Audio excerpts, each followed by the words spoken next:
Good morning. It's morning for me, at least. I've been home about a month from my trip to Copper Coves, and it seems like every night I suffer from insomnia. My mind is staying so busy, and I feel like I've changed. I've had a trauma, but yet I haven't. I know in September, when I lost Michael, I really had a hard time. And then when I got to Copper Cove, maybe I got busy, but I pretty much thought my grieving was over. I know that I'm lacking desire and stuff. But there was one thing that's bothering me a whole lot. And I didn't do any research or anything for this talk. Because this one's basically from my heart.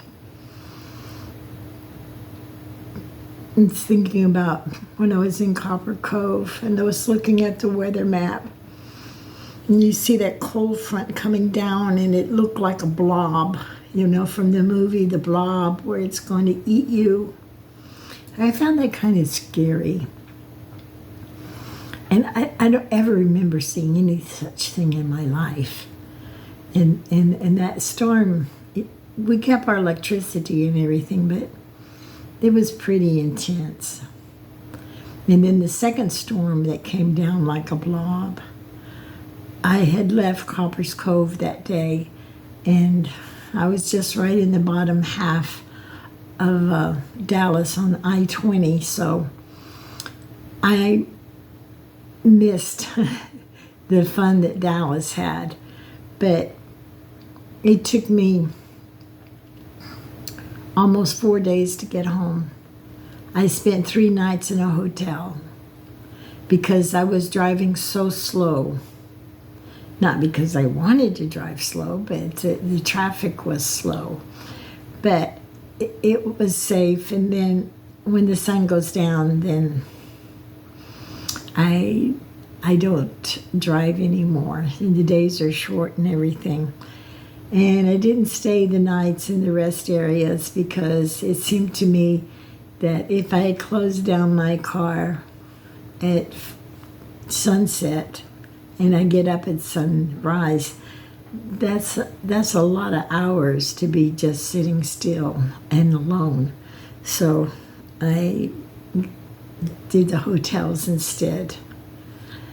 I enjoyed it, but not as much as I would just roughing it. I've always enjoyed roughing it. But old age, I guess. But I love the drive in Mississippi toward Alabama. The highway, was it 59? I believe it was 59. It might have been 49. But anyway, it was a very, very beautiful highway. And I didn't like Alabama at all because I had to go through the tunnel, and my eyes don't adjust to the light or the non-light, and everybody's honking at me like I just got married because I was going too slow for the traffic. But better to go too slow than to get out of my lane and get hit by one of the faster speeding cars. But just next time, if I do it, I'll just drive around until I get to the other side of the Mobile, Alabama. But it was a good trip home. But I was playing with my toy the other day, and it seems like this little toy just really caused me a lot of depression. Because sometimes, when I was in Texas, I kind of had charge of something. I could make things go the way I wanted them to go pretty much. Not totally. And I was living and working with Dee. And she has some really, really personal issues that need to be handled. And the first one with the job, I stayed there. I kept her. She said, I need a job, I need a job. I said, you got a job, you got a job. Just be still. Look for your job, but be still. And remember to smile. She didn't smile because her trauma was too much. And so I tell her, say, hee hee. Because when you go hee hee, you have to turn up the corners of your mouth.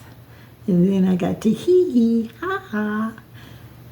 And now she laughs and she smiles. She has a job and everything's going good for her. She's able to meet her bills now. And that was something that she was worried about. But she wants her boys back. But she doesn't. She wants them back because she loves them and she's the mother. And it is her responsibility. She doesn't want them back because she feels like she's a failure and she can't do them right. She can't even think on her own. How is she going to take care of a troubled teenager? Well, y'all are both troubled. Y'all both go to therapy. You both get well. So anyway, I was playing with my, I don't know, can I get it? And I ask it. Now, if it goes back and forth on my wrist like that, that means yes. If it goes like this, that means no. And if it goes like that, it means maybe. So I hold my hand up in a comfortable position. This is not too comfortable. Maybe I can move this down a little bit without destroying everything. Maybe. I think I got it. So, I asked 3 questions. The first question is Dee going to keep her son? Now, it's starting to move. It's moving faster. It's saying yes. It's going in a circle. And it's moved over to maybe. So maybe she'll keep her troubled teenage son.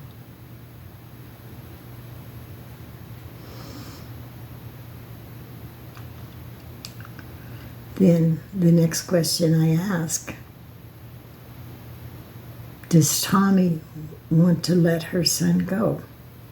Does Tommy want to let her son go?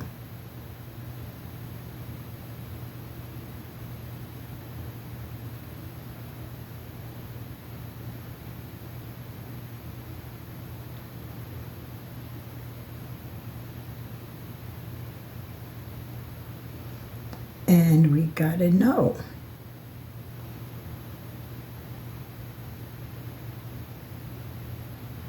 Then the next question I ask is, does Justin want to be with his mother?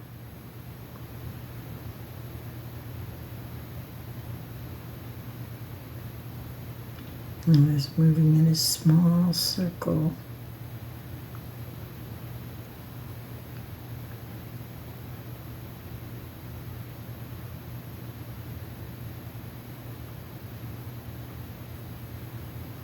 But the answer is yes. Yes, he wants to be with his mother. Now, I understand how Dee feels.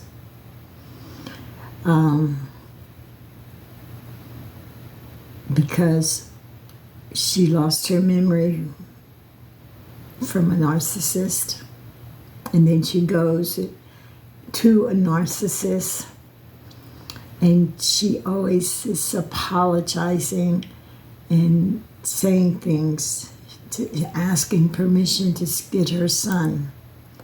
And always, I don't know how the conversation goes between her and her daughter, but I can pretty well get it that the daughter, she has to be in charge because she's a narcissist. And I told Dee she doesn't have to apologize. When she goes over to her mother's house and Anna's got mad and said, I didn't give you permission to come. Well, in her mother's house, she has 2 sons. They're staying there. She has to ask permission from her daughter to go to her mother's house to see her children. Already her self-esteem is, and self-confidence still needs a lot of rebuilding from the trauma she went through this past year. And you can't judge her. You just have to stand and you have to hold her hand and you have to talk and you have to believe in her. And hope as the days pass and the counseling comes that she'll be able to make the right decision.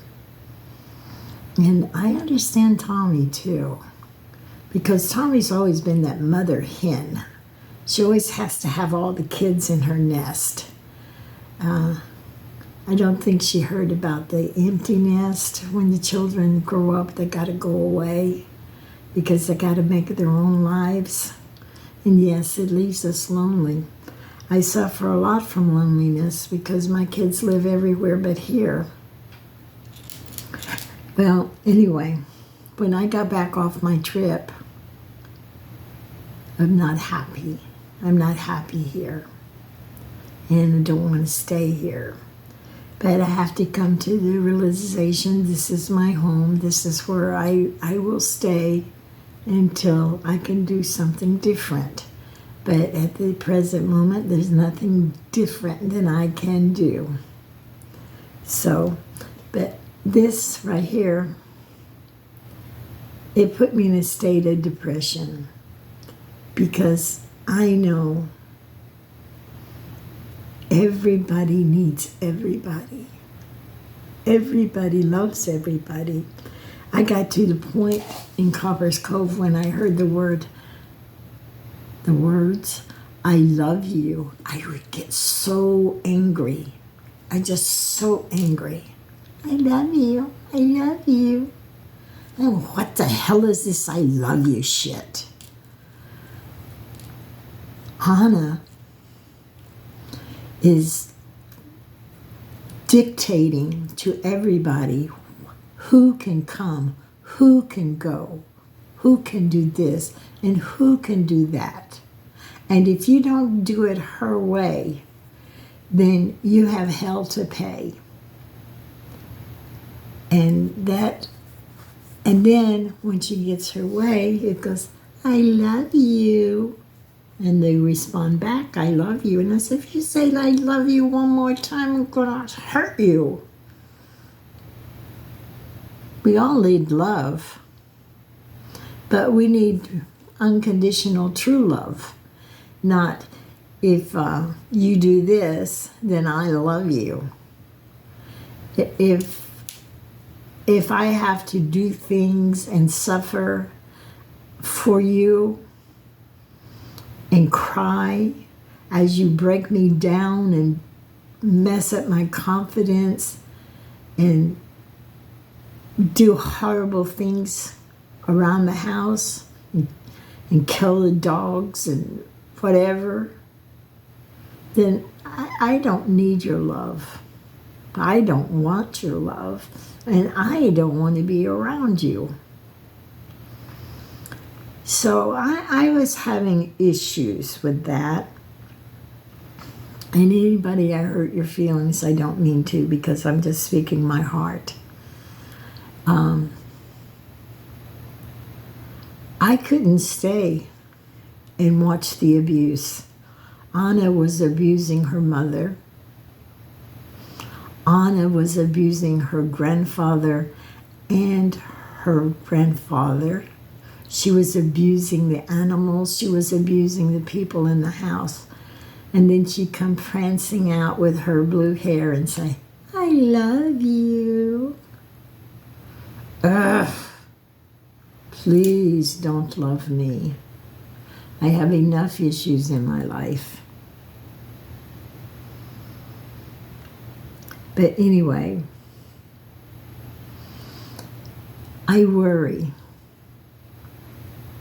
about Dee and the boys, Tommy and Earl, because I feel like they're in harm's way. And that's just my opinion. I see through different eyes than they see. But I know one thing. I did not want to come home. I could have stayed there for another 6 months because I was happy there.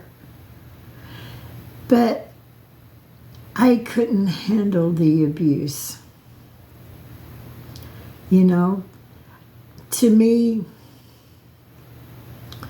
the troubled one, he can go one or two ways. And we got to keep him strong. We got to keep him with real love, unconditional love. Love from the heart, not words. I love you if you take out the trash. Trash. That's just the example.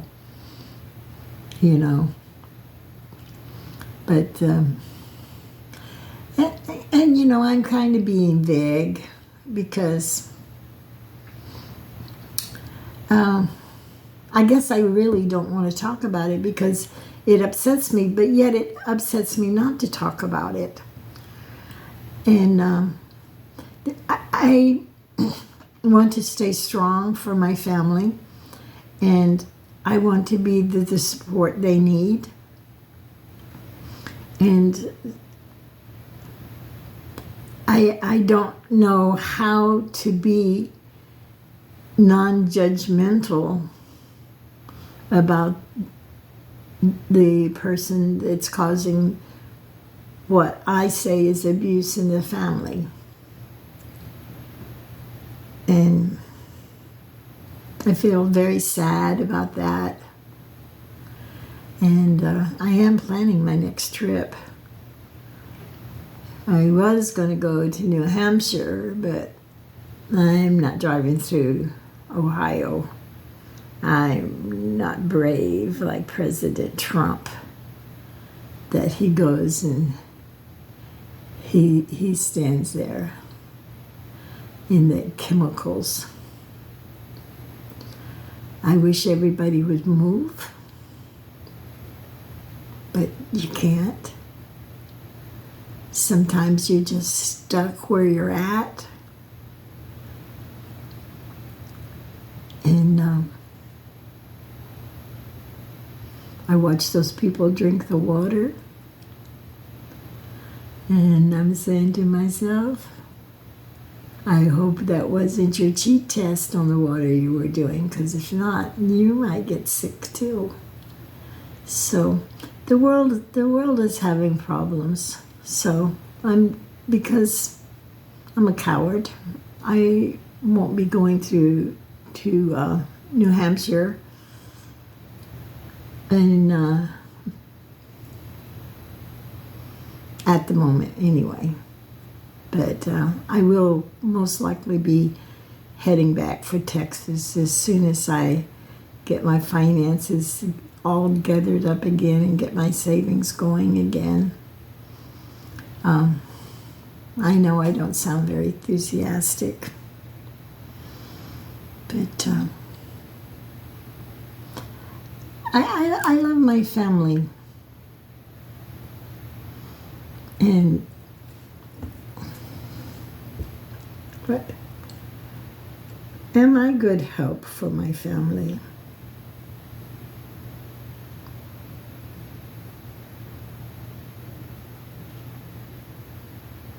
It looks like it's going to circle.